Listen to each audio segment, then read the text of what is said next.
Randy Orton getting decimated.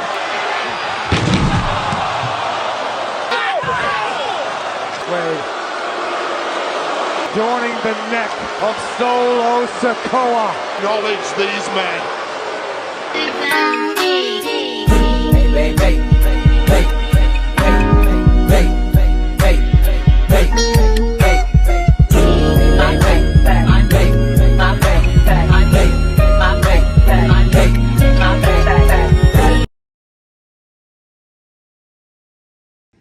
Hey, what's going on, YouTube land? It's your boy TJ, and welcome to my YouTube channel, Wrestling Nostalgia, where I give my reviews on WWE shows and PLE events. Today, we are going to be reviewing SmackDown, July 12th, 2024. But before I get into my review, just go ahead and give that thumbs up. A like helps push my video through the algorithm.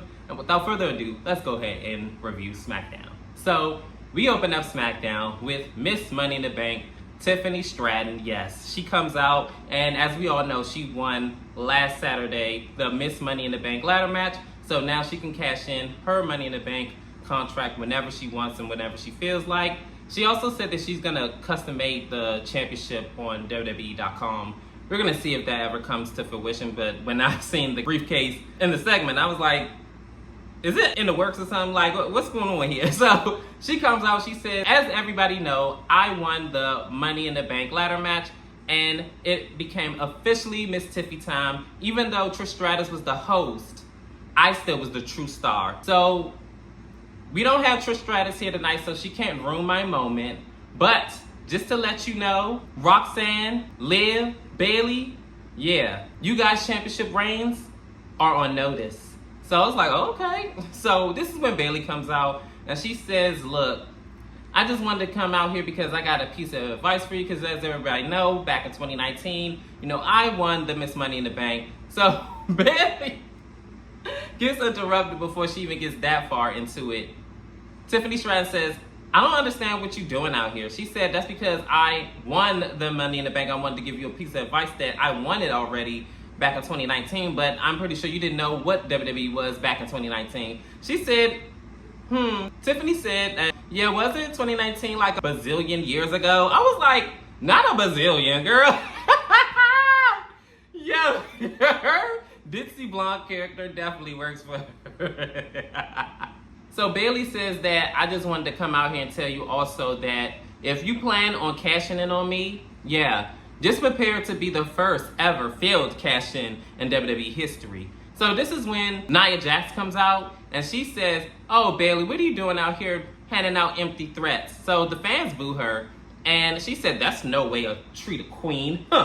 So she comes out and she says that, remember, Bayley, you still have a match with me at SummerSlam in 3 weeks when I become the women's champion. So Bayley kind of tries to play mind games and says, well, Tiffany, since you are Miss Money in the Bank, what's going to happen? Like, okay, let's say, for instance, I do lose the championship to Nia. What are you going to do then, Tiffany?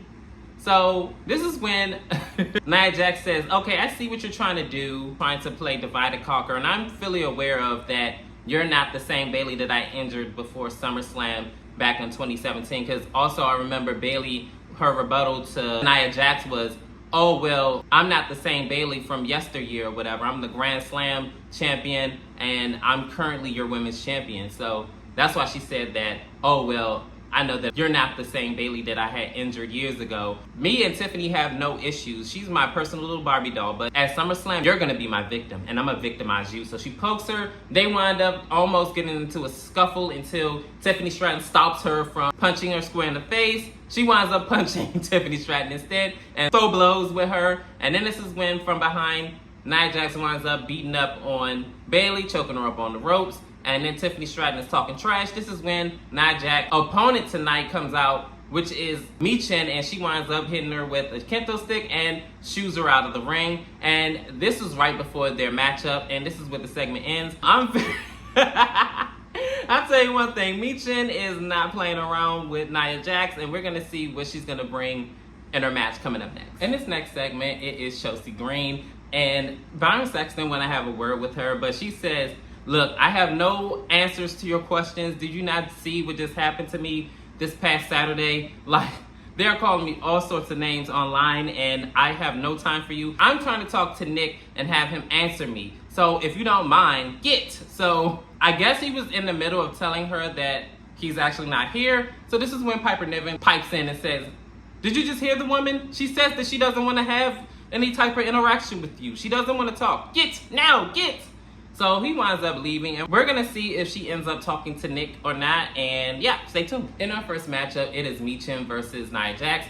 Michin already come out the gate swinging once the bell rings at Nia Jax. She's wound up just punching her. Nia Jax walks her out, and then she winds up getting back and like punching her again. This kind of goes on a little bit back and forth-ish up until Michin tries to do the tornado DDT, and Nia Jax swatted her off, and then she tries to get a pinfall, and she winds up kicking out of it. Then Nia Jax is in firm control after this, and she winds up beating her down, beating the eyelashes off of her. Now remember, she wound up choking her through the ropes on her butt, and she just like got her butt on her back, just choking her on the ropes. And even worse, she winds up backing her up into the corner and doing a running hip thrust and wound up smushing her butt all over her. And then as like Nia Jax has her grounded, Michin winds up fighting out of there. This is when they wind up on the outside of the ring, and Michin is trying to fight, but to no avail. Nia Jax ends up having her on her shoulders, and then she smushes Michin face first on the apron, and then she clothesline her, and then we go to commercial break. After the commercial break, Michin is fighting her way up, and then a little bit back and forth later, Michin hits a running senton, but only gets a 2 count. She tries to go up to the top rope, but she took too long, and Nia Jax winds up hitting her and then throwing her over. This is when Tiffany Stratton winds up getting the kendo stick and then going over to the other side to distract the referee.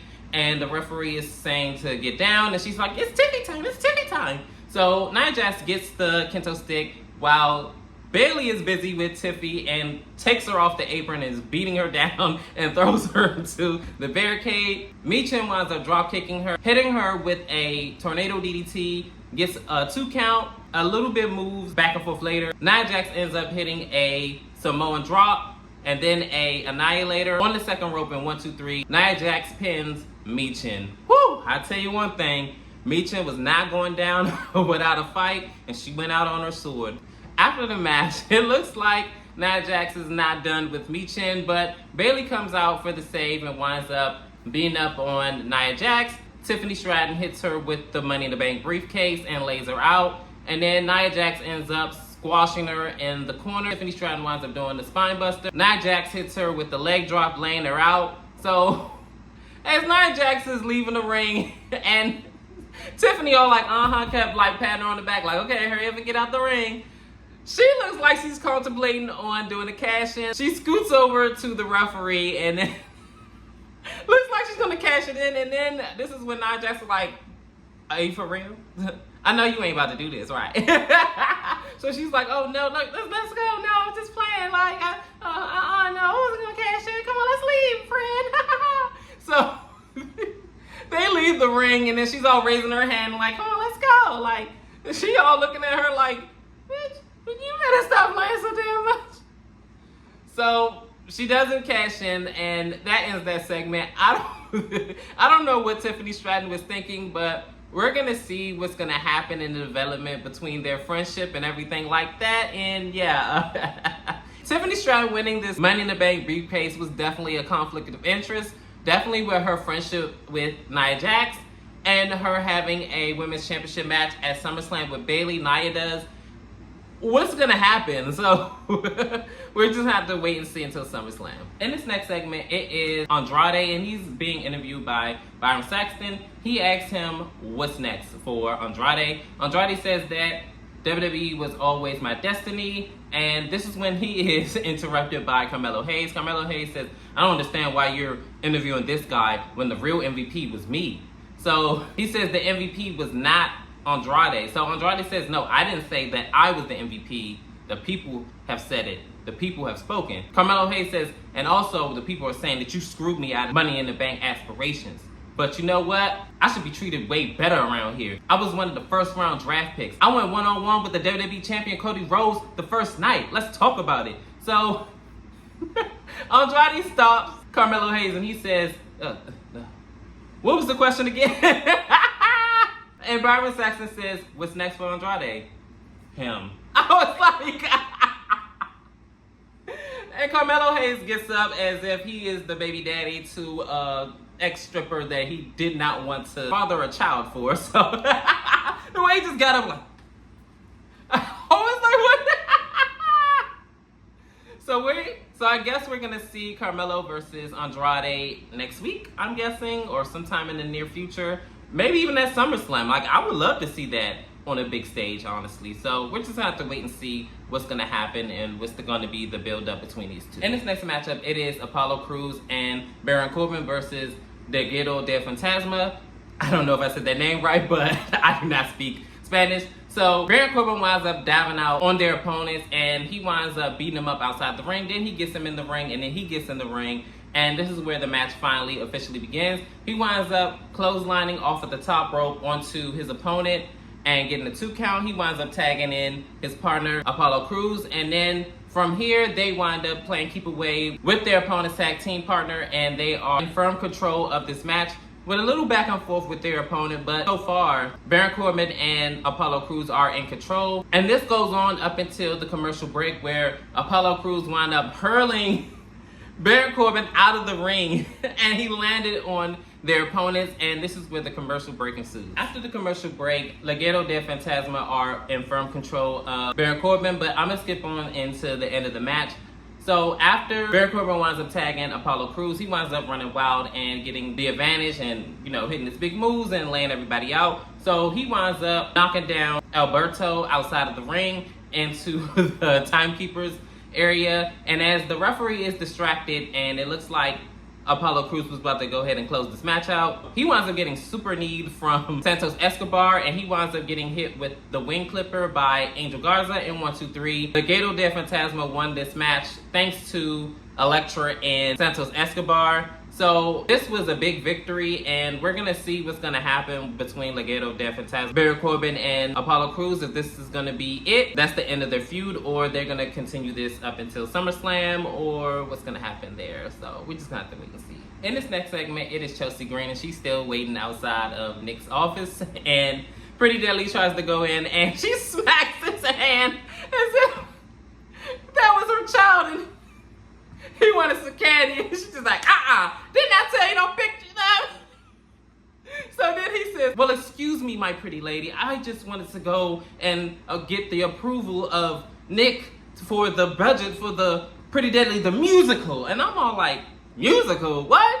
So she says, look here, Sparkle Buddy. There's a line and you're gonna hit the back of it. So she basically was on her Sasha Banks. So you need to get in the back of the line, bitch. Becky Lynch. Get to the back of the line. Hit to the back of the line. So get in the back of the line, bitch. So then this is when LA Knight comes out of the office. So she said, excuse me, Mr. Knight, is Nick busy? So he said, yeah, he said that he's gonna call you, he got a few more other things to do, he said that it's gonna be a little bit more, just a little bit later. So then she winds up like stomping, having a temper tantrum. So we're gonna see the development if she ever does get to talk to Nick or not. So that ends that segment. This is just a stomp for me. In this next segment, it is Randy Orton and Cody Rhodes, and Randy Orton is talking to him, and basically, to make a long story short, he says that I know that you don't want me out there, and tonight, later on, you're going to find yourself in the ring full of Samoans.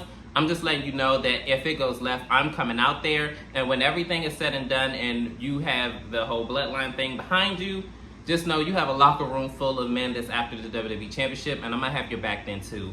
And I'm going to be honest with you, I'm not really buying it, because Randy Orton been staring at that championship since WrestleMania, bro. Like, he's after that championship low-key in his brain, and I think he's plotting on when exactly he's going to strike. And I think Cody Rhodes knows that too. That's why he's kind of like hesitant on him wanting to be out there with him. But we're going to see where this whole storyline development is going to go. I thought the agenda was going to be Randy Orton versus Cody Rhodes at SummerSlam. I feel like that's a bigger match than him and Solo. But unfortunately, that's not going to happen, I guess.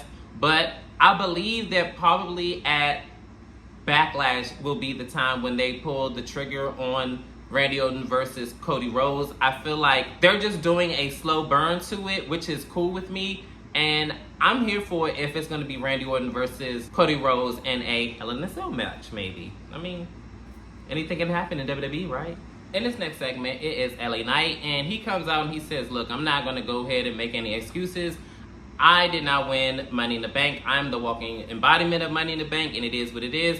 But I'm moving on to greater pastures. So he says that I just came from out of Nick's office, and I have the signature here for Nick and I for a SummerSlam match for the United States Championship against Logan Paul. So he says everybody's signature is on that contract except his. So I want him to come out here tonight and sign it. But don't get too excited, everybody. The edgelord is not here tonight. So one way or another, I'm going to get the signature of Logan Paul one way or another. And at SummerSlam, whether you like it or not, you're not leaving with that United States Championship. Not because you're not good enough, but because I won't let you. And that's not a diss. That's just a fact of life.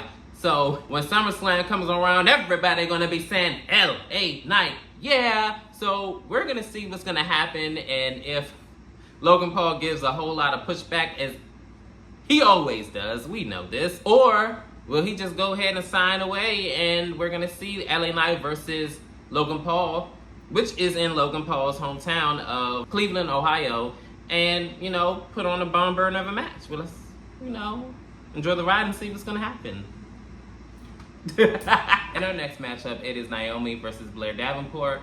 So they start off with a collar tie-up, and then Blair Davenport gets the better of this. She bounces off the ropes and knocks Naomi down. Then this is when Blair Davenport bounces off the ropes again, and she goes for a clothesline, but she misses, and Naomi winds up kicking her. They go back and forth, and then Naomi does her little butt move where she gets on the ropes, and then she winds up putting her legs on the person's shoulder, and then she shimmies or whatever. Then she winds up doing a split off of the second rope onto Blair Davenport. So after a few movesets later, Blair Davenport ends up doing a drop kick off of the second rope onto Naomi's already injured arm and gets control of the match. And then she sends her outside of the ring, and then she slams her into the ring post. And then this is when we go into commercial break. So after the commercial break, Blair Davenport is in firm control of Naomi.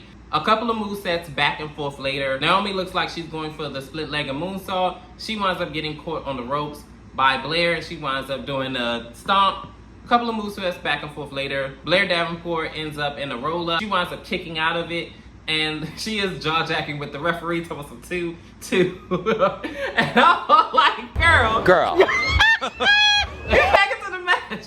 So Naomi ends up taking advantage and hitting her with the Bubba Bomb or a full Nelson driver or whatever you want to call it. And then she winds up rolling up Blair Davenport, and 1, 2, 3, Naomi wins this match. This actually was a pretty decent match. The only thing about Naomi, she wrestles kind of slow now. Slower than what I'm normally used to her wrestling as, but I have no complaints, honestly. But we're going to see what's going to happen with Naomi going forward and what's the agenda. But I hope she's not left off the SummerSlam card. Like, she was just at WrestleMania. Let's give her a match there. I don't care if it's a singles match. I don't care if the big three be involved. I just don't care. Just give it to Naomi. Like, I love her to death. I don't care. Give it to her. Give me what I want. Give me what I want. Give me what I want. In this next segment, Naomi is walking down the hallway, and then the big three reunite. Yes, it is Bianca Belair and Jade Cargill with Naomi once again, and they embrace. And this is when Jade Cargill says, now that's how you stand on business.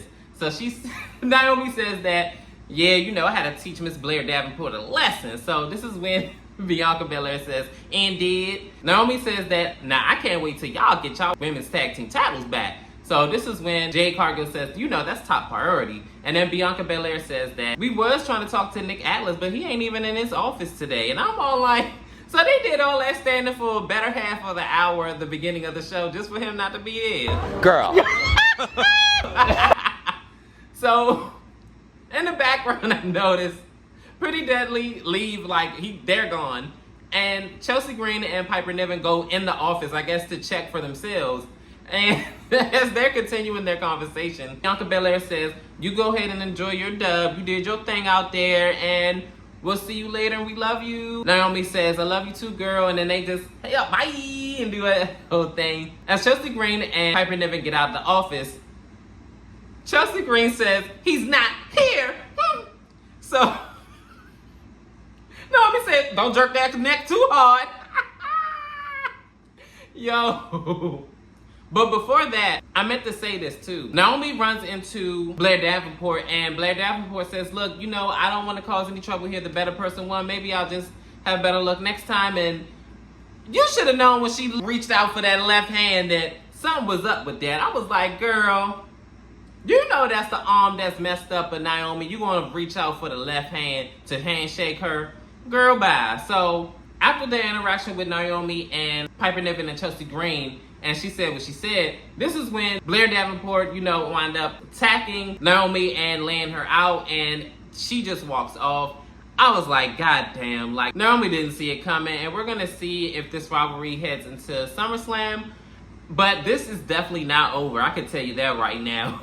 I don't know how long this is going to go for, but we're going to see what's going to happen between Blair Davenport and Naomi. In our next matchup, it is the Tag Team Championship match. It is DIY, the reigning Tag Team Champions, versus A-Town Down Under. So this match starts off with Grayson Waller and Tommaso Ciampa. So Grayson Waller tries to go swing and he missed.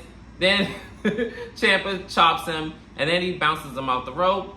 Grayson gets out of the ring. He winds up running around to get him.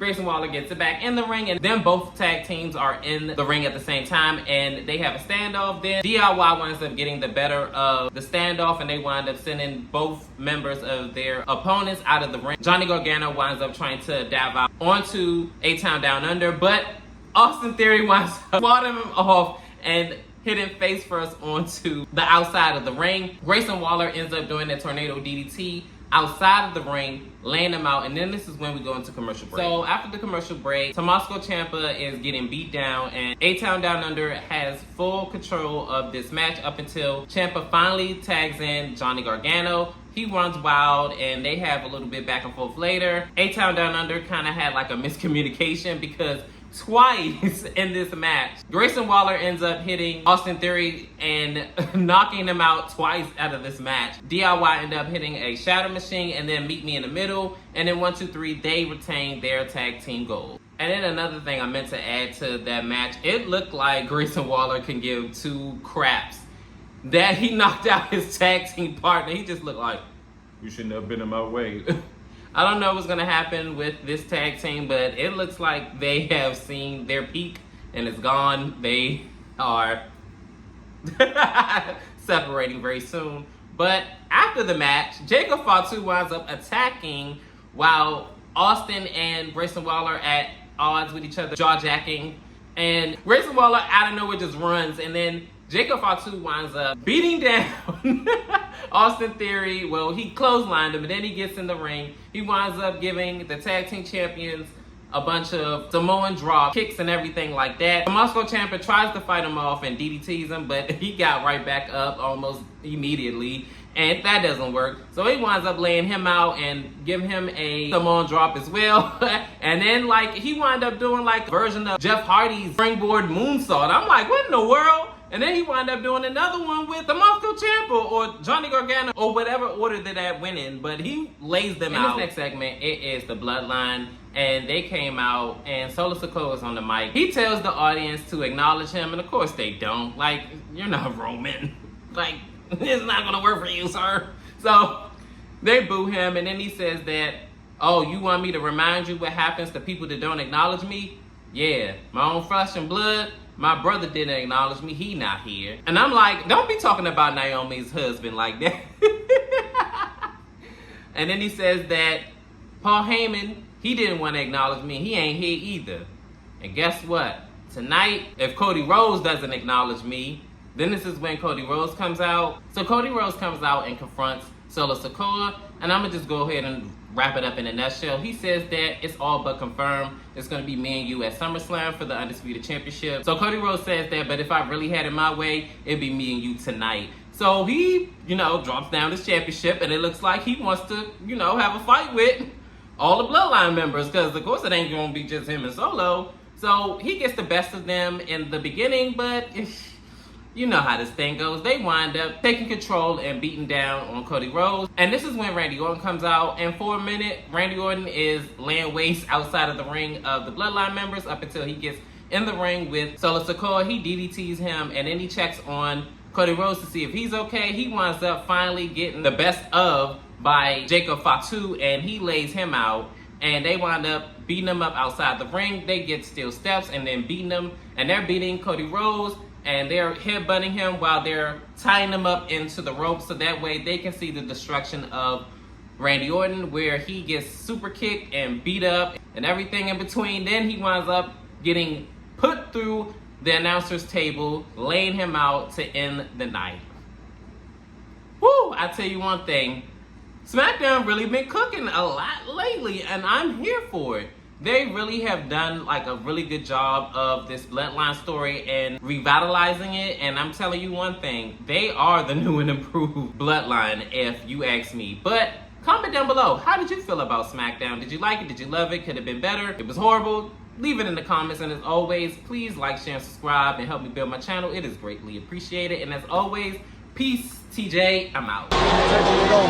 Taking it on. I want it on. I'm the man. This is my show. This is my ring. I run it.